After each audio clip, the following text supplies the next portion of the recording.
안녕하세요, 홍순호 세무사입니다. 오늘은 숙박 공유업에 대해서 한번 말씀을 드리려고 하는데요. 우리가 흔히 에어비앤비라고 하죠. 우리가 우리 집을 공유하면서 돈을 버는 것을 이제 숙박 공유업이라고 해서 새로운 이제 업종이 생기고 있는데, 구세청도 이걸 의식해서 새로운 업종 코드를 발표를 했습니다. 업종 코드는 551007 숙박 공유업이라고 되어 있는데요. 여행객들에게 온라인 플랫폼을 통해서 숙박 공간을 공유함으로써 대가를 수령하는 산업활동, 이렇게 해서 대표적인 공유 숙박 플랫폼으로 에어비앤비를 예시로 들고 있습니다.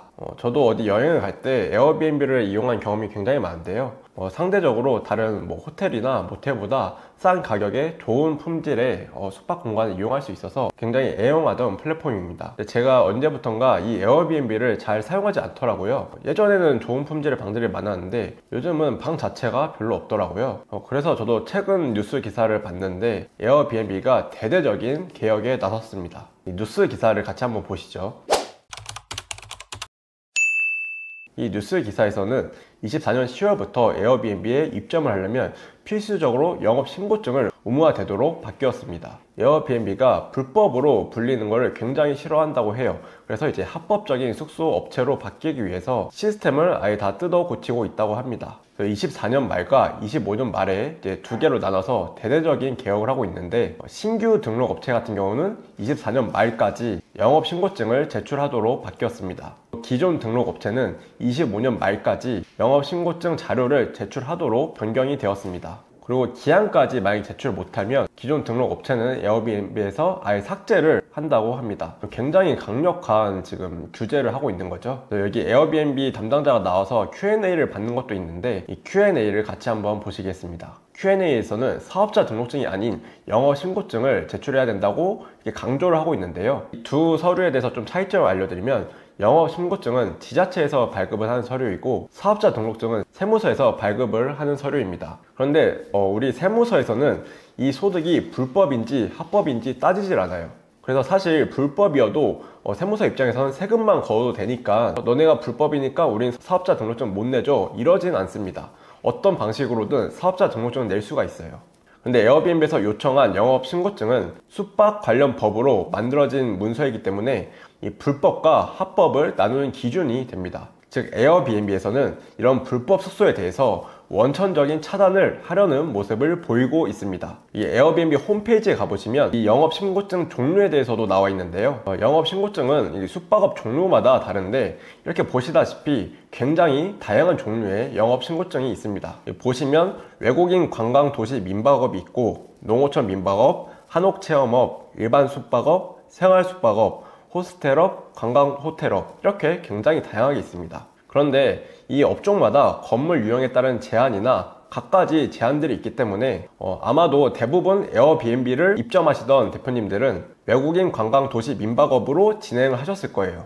이거를 줄여서 보통 외도민업 이렇게 부르는데, 이런 외도민업 숙박업소 같은 경우에는 외국인만 손님으로 받을 수가 있었습니다. 그 말인즉슨 한국인은 숙박이 불가능합니다. 즉 에어비앤비가 왜 불법으로 불렸었냐면, 이런 영업신고증을 등록을 하지 않고 영업을 해서 불법인 것도 있지만 외도민업으로 등록을 해놓고 이런 한국인도 숙박을 받아서 이렇게 불법적으로 운영이 되었기 때문이죠. 근데 사실 에어비앤비의 대부분 고객은 저처럼 한국인들도 많이 사용을 했잖아요. 그래서 기존의 에어비앤비 호스트 분들은 굉장히 많은 불만을 가질 수밖에 없었을 겁니다. 그래서 정부에서 또 이런 법을 또 하나 냈습니다.